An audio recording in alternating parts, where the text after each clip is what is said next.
കിളിപാടും ഏതോ മലമേടു കാണുവാൻ കുളിർക്കാറ്റു പോലെ ആടിവാ ഒരു മഞ്ഞു തുള്ളിയിൽ മഴവില്ലു പൂകിടും മധുമാസമായി മുന്നിൽ വാ. അങ്ങനെ ഞങ്ങൾ സ്ഥലത്തെത്തി.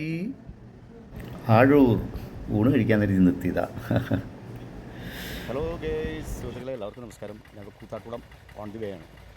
ആഴൂർ സ്ഥലത്തിൻ്റെ പേര്. കൂത്താട്ടുകുളത്തിന് ഏകദേശം ഒരു 8 കിലോമീറ്റർ ഉണ്ട് മൂവാറ്റുപുഴയിൽ. എന്ത് പ്രകൃതി രമണീയമായ സ്ഥലം. ഞാനിപ്പോൾ നിൽക്കുന്ന സ്ഥലമുണ്ടല്ലോ, ഞാൻ ഭക്ഷണം കഴിക്കാൻ വേണ്ടിയാണ് നിർത്തിയതാണ്. ചില കാര്യങ്ങളൊക്കെ ഇവിടെയുള്ളവർക്കത് ചെറുതായിരിക്കും, എല്ലാവർക്കും മഹാത്ഭുതങ്ങൾ ലോകാത്ഭുതങ്ങളല്ലല്ലോ വലുത്. ഇതും എന്നെ സംബന്ധിച്ച് അത്ഭുതങ്ങളാണ്. സൗന്ദര്യമുള്ള കണ്ണിന് സൗന്ദര്യമുള്ള എന്തും ഒരു സംഭവം ഞാൻ കാണിച്ചു കേട്ടോ.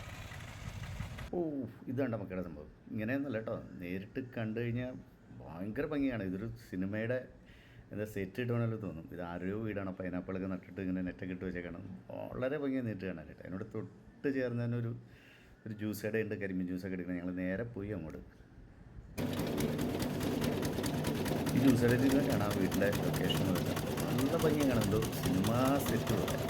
പലരും കണ്ടേക്കുന്നുണ്ട്, പലരും ഇങ്ങനെ പറയാറുള്ളത്. ആരെയാണോ ഒന്നുകൂടെ അറിയില്ല. അടിപൊളി എന്തായാലും വിഷ്വൽ. ഞാനിപ്പോൾ ആകാശ് ജ്യൂസ് അടിക്കാൻ പറഞ്ഞില്ല. ആകാശിന് ചെറുതായിട്ട് ഹെൽപ്പൊക്കെ ചെയ്ത് കൊടുത്തില്ല, പൈസ കുറച്ച് തരാണെങ്കിലോ. ആകാശ് ജ്യൂസ് ഉണ്ടാക്കാൻ ഇതുണ്ടോ എനിക്ക് പറയാം.